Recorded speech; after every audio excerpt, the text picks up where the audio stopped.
तमाम शहर को लंका बनाया जाएगा, जरा सी बहस को दंगा बनाया जाएगा, हमें जलाओ ना यारों के वो कपास हैं हम, हमें मिला के तिरंगा बनाया जाएगा।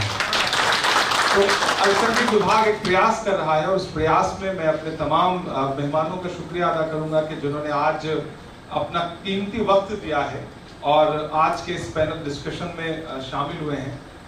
मैं एक ऐसे अतिथि को बुलाने जा रहा हूं, ये उनका क्रम नहीं है, उनका मकाम नहीं है, लेकिन उनका आदेश था, शायद उन्हें किसी मीटिंग के लिए निकलना था, लेकिन मैं उनकी हिम्मत की दाद देते हुए उन्हें बुला रहा हूं।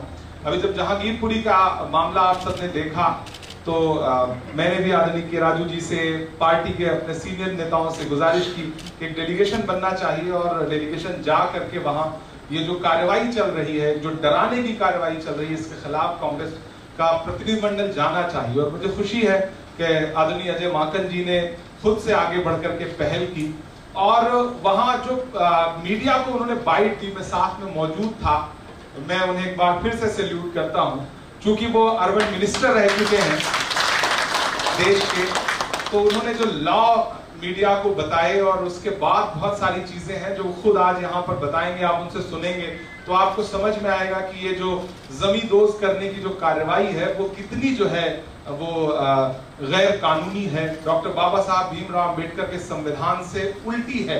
मैं बहुत विनम्रता से आदरणीय अजय माकन जी को आवाज दे रहा हूं कि वो इस पहलू पर, क्योंकि वो मिनिस्ट्री में रहे हैं तो इस पहलू को ज्यादा बेहतर तरीके से समझते हैं। आप चाहें तो वहां से बात कर सकते हैं, बेहतर है। मैं अजय माकन जी से गुजारिश कर रहा हूं।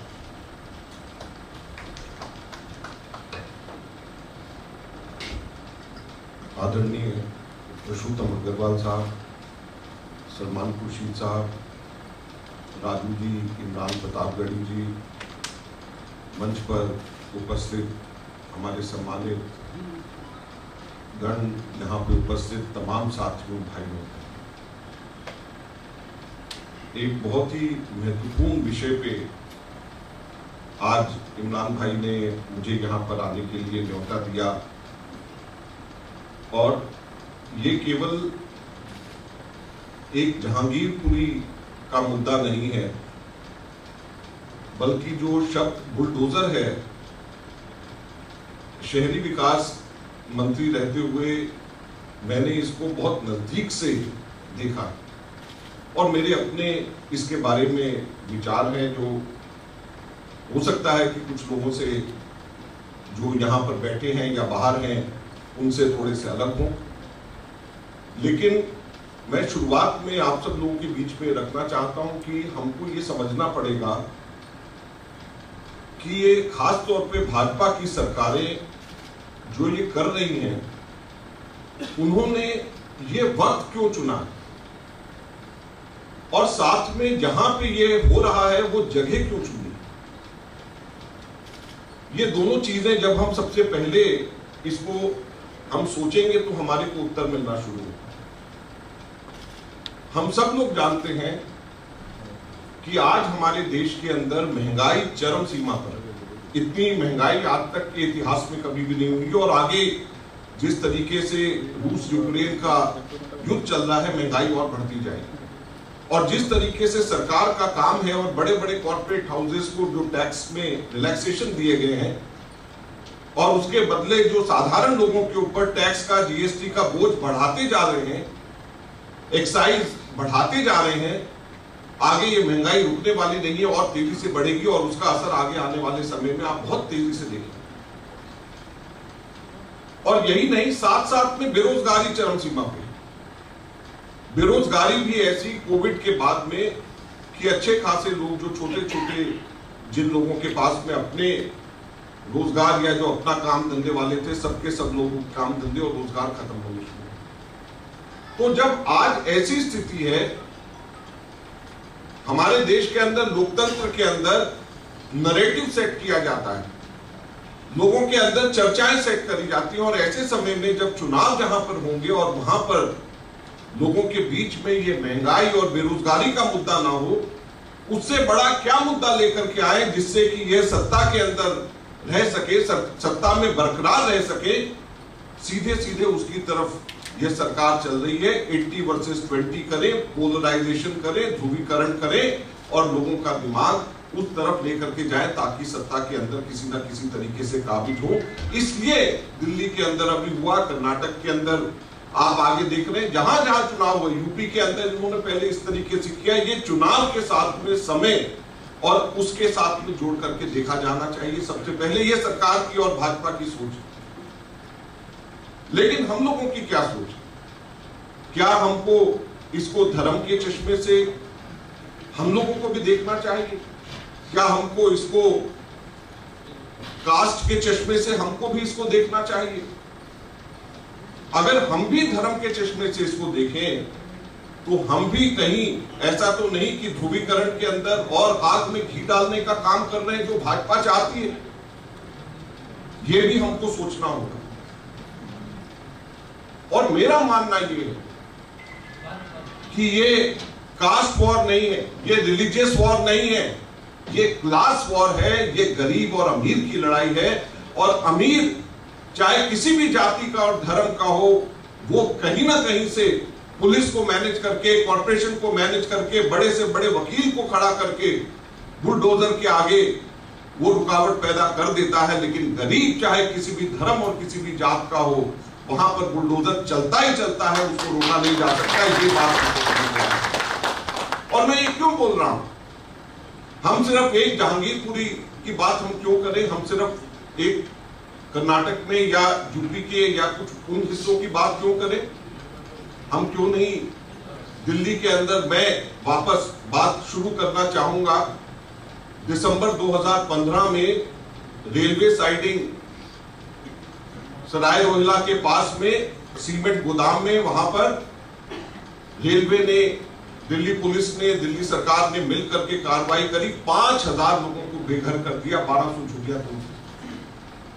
एक बच्चा जो है उस झुग्गी के अंदर दब करके मर गया। 13-14 दिसंबर के आसपास की बात है, 2015 में। राहुल जी और मैं बतौर प्रदेश अध्यक्ष हम लोग उसी दिन वहां पर गए। राहुल जी ने कहा कि हम इनको बचा नहीं सकते, बुलडोजर खड़े हुए थे बाकी झुग्गियों के लिए भी। हमने एकदम से कोर्ट में जाकर के दरख्वास्त लगाई और उन लोगों की किस्मत अच्छी थी, उन झुग्गी के लोगों की, कि जस्टिस मुरलीधर जैसे जज के आगे हमारा केस लगा और डबल बेंच की जजमेंट जो 2019 में आई, उसी वक्त तो उन्होंने स्टे दे दिया। सिर्फ स्टे ही नहीं दिया उन्होंने, उसके बाद में उन्होंने कहा, पुलिस से माफी मंगवाई, रेलवे से हर्जाना करवाया, वहां पर उनके लिए टॉयलेट बनवाए, बिजली नहीं आ रही थी, ट्रांसफार्मर रखवाया, पैसे खर्च कराए और उनको पुलिस को कहा कि इनको 2 महीने तक के इनको खाना भी खिलाया जाए। ये जस्टिस मुरलीधर ने। और उसके बाद में जस्टिस मुरलीधर की ये 58 पेज की judgment Ajay Maken versus Union of India है। ये आज एक ऐसी जजमेंट उन्होंने दिया है जो कि पूरे हिंदुस्तान में कहीं पर भी झुकी, जब भी डेमोलिशन के लिए आते हैं तो वहां पर जाकर के ये जजमेंट दिखा करके, डबल बेंच की जजमेंट दिखा करके उसको रोका जाता है।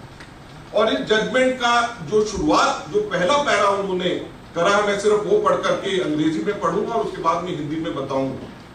इन्होंने जो पहला पैरा पढ़ा है और नेल्सन मंडेला का 1991 का उन्होंने कोट से शुरू किया है और उन्होंने कहा है, a simple vote without food, shelter and health care is to first use generation rights as a smokescreen to obscure the deep underlying forces which dehumanize people.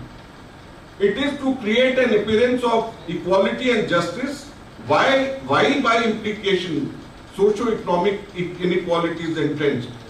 We do not want freedom without bread, nor do we want bread without freedom. यानी कि हमको आजादी नहीं चाहिए बगैर किसी खाने पीने के चीजों की, बगैर शेल्टर के, और हमें साथ के अंदर ब्रेड विदाउट फ्रीडम भी नहीं चाहिए। हमें खाने पीने की चीज बगैर आजादी के लिए भी नहीं चाहिए। We must provide for all the fundamental rights and freedoms associated with a democratic society. इनका ये कहना है कि लोकतंत्र का सिर्फ मतलब ये नहीं होना चाहिए कि एक वोट और एक अधिकार, जो बाबा साहब भी बोलते थे। लोकतंत्र सही मायने में तब होगा जबकि हम लोगों को खाने के लिए, हमारे पास में चीजें मुहैया होंगी, शेल्टर मुहैया होगा, तब सही मायने में हमारी आजादी होगी, तब सही मायने के अंदर हमारा लोकतंत्र होगा। ये नेल्सन मंडेला ने कहा, जिसको जस्टिस मुरलीधर ने शुरू किया। और जस्टिस मुरलीधर ने जजमेंट के अंदर कहा, राइट टू द सिटी, शहर का अधिकार, राइट टू द सिटी, शहर का अधिकार किसका? जो गरीब आदमी है, जिसके सर पे छत नहीं है, उसका शहर के ऊपर अधिकार उतना ही है जितना यहाँ पर करोड़पति और अरबपति लोगों का है, उतना ही अधिकार उस गरीब व्यक्ति का है। ये जजमेंट है, राइट टू द सिटी। और ये मैं इसलिए बोल रहा हूं क्योंकि मुझे हैरानी होती है कि इन गरीब लोगों के लिए कहीं पर भी लड़ने वाले नहीं मिलते और कोर्ट से न्याय भी नहीं मिलता। सरोजिनी नगर के अंदर 200 झुग्गियां वहां पर उजाड़ने के लिए आ गए। हमारे पास में वो लोग आए, मेरी कॉन्स्टिट्यूएंसी थी, मैंने बात किया, हम लोग हाई कोर्ट में गए, सिंगल बेंच ने हमारी बात नहीं सुनी, इसी ऑर्डर की बेसिस पे उसको चैलेंज किया, डबल बेंच में गए, हमारी बात नहीं सुनी, स्टे नहीं मिला। उसके बाद में हम लोग सुप्रीम कोर्ट में गए और सुप्रीम कोर्ट में इन लोगों की किस्मत अच्छी थी कि जस्टिस जोसेफ उनकी कोर्ट में डबल बेंच में सुप्रीम कोर्ट में लगा और सुप्रीम कोर्ट ने परसों उन 200 झुग्गियों को इसी आदेश के बदौलत उन्होंने स्टे दे दिया और कहा कि इसको नहीं तोड़ा जाएगा और इनका आप लोग ध्यान रखिए। और आपको मालूम है क्यों उनको तोड़ने की इजाजत दिल्ली सरकार, क्यों उनको तोड़ने की इजाजत दिल्ली हाई कोर्ट के सिंगल बेंच और डबल बेंच दोनों ने दिया? ये बहुत इंटरेस्टिंग बात है और इससे मैं शुरू करना चाहता हूं कि ये बुलडोजर जब चलना शुरू होगा तो उसका पूरे हिंदुस्तान में उसका क्या मतलब होगा। हमारा जो ड्यूसिव एक्ट है, urban shelter improvement board act है, और हमारे हिंदुस्तान में जितने भी इस तरीके के एक्ट हैं उसके अंदर यह लिखा हुआ है कि जो नोटिफाइड स्लम्स होंगे उनको हम प्रोटेक्शन देंगे। और मैं जब एमओएस होम अफेयर्स में था तो ये सेंसस ऑपरेशंस का काम मेरे पास में 2009 में आया और उस वक्त जब प्रेजेंटेशन था तो पिछली बार सिर्फ नोटिफाइड का करा था, तो मैंने कहा सिर्फ नोटिफाइड और नॉन नोटिफाइड और जो तीसरा और जो है उसको क्यों आप अलग अलग करते हैं।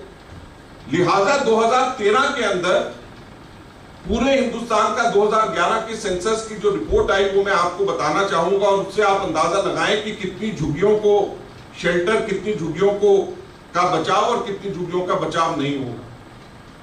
हमारे देश के अंदर टोटल 137 लाख हाउस होल्ड हमारे देश के अंदर ये स्लम्स के अंदर रहते हैं।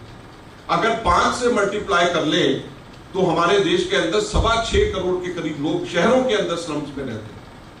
इसमें से सिर्फ 36% नोटिफाइड, ओनली 36%, यानी कि 87 lakh household, 4 crore 30 lakh population जिन स्लम्स में रहती वो रेगुलराइज्ड ही नहीं है, वो नोटिफाइड ही नहीं है, उनको कहते हैं ये आइडेंटिफाइड है।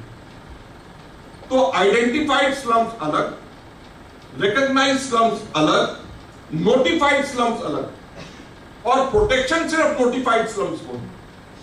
तो जो ये दिल्ली सरकार ने हमारे इसको अभी अपोज किया, हम दिल्ली हाई कोर्ट ने जो हमारे को स्टे नहीं दिया, हमने दिल्ली सरकार ने कहा कि ये नोटिफाइड स्लम में नहीं आता, ये आइडेंटिफाइड स्लम में आता है, इसलिए हम इनको हम लोग स्टे नहीं देंगे।